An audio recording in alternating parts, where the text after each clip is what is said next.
Hanggang kailan tayo patatahimikin ng takot? Ang tadhana nila ay sundin ang nakatataas. Hindi nila ito mababago. Anong kahalagahan ng pag-ibig kung tayo ay nakagapos sa kasaysayan? Ako'y mamamatay na hindi man lamang nakita ang maningning na pagbubukang ni Wayway sa aking bayan. Marami akong dapat paniwalaan sa Diyos, sapagkat nawalan ako ng pananalig sa tao.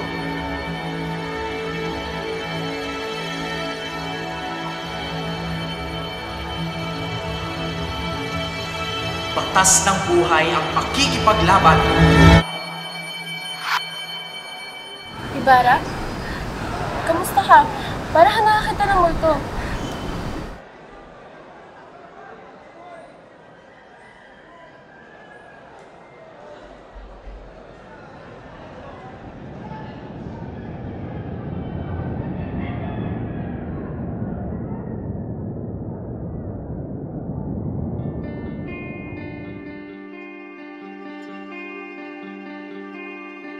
Ano ang dapat ipagmalaki sa taong bayan kung walang maipakitang lakas? Akala ko hindi ka nababalik. Walang makakapigil sa akin, hindi sa'yo at lalong sa bayan na ito. Buksan mo ang iyong mga mata, Sinirika. Ang katarungan ay hindi lamang pinagkakalat. Ito ay pinaglalaban.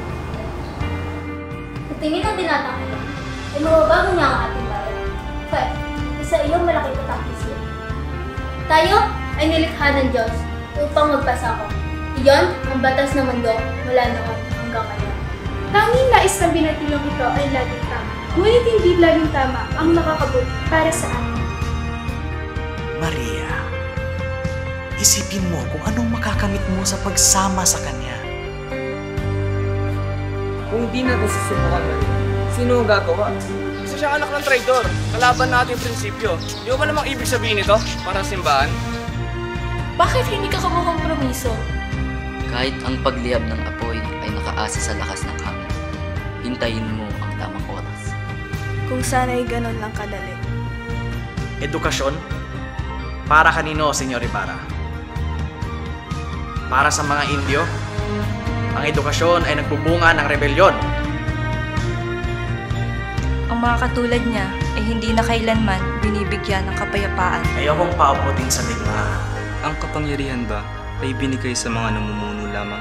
Pero hindi ba karapatan ng tao ang buhay ng malaya? Ilan pa ang dapat magdusa bago maging mabunga ang mapayapang paraan mo? Hanggang kailan tayo luluhod bago tayo matutong tumindig? Mga anak, nasan kayo? Mas mabuting hindi na lang kita kilala. Kuya, ayoko na po bumalik. Umuwi na tayo. Tatakbo tayo kasi hindi nila tayo titigilan. Nang makaawa ako, ibigay niyo na sa akin mga anak ko. Tingnan nyo ng mabuti ang kinatatayuan nyo. Dapat pa bang may boses ang mga Indyong iyan?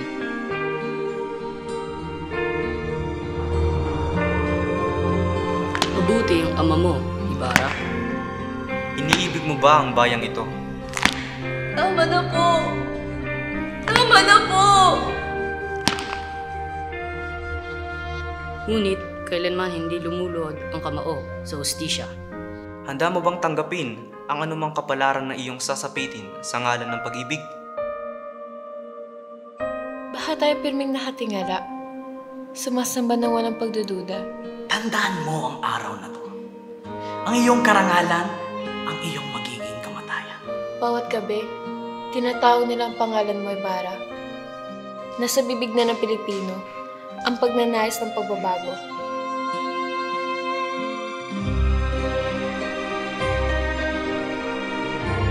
Ang halimbawang inihain ng tao ay magsisilbing lakas para sa natatakot magsimula.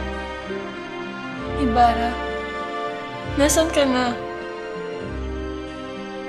Kapag bumagsak ang Espanya, may panibagong titindig. Pero ito, hindi mapapalitan. Nang siya ay nabubuhay, kaya kong ipabain ang aking sarili. Alam ng aking puso't isipan ang kapayapaang nabubuhay siya. At baka ako'y nasa isip niya.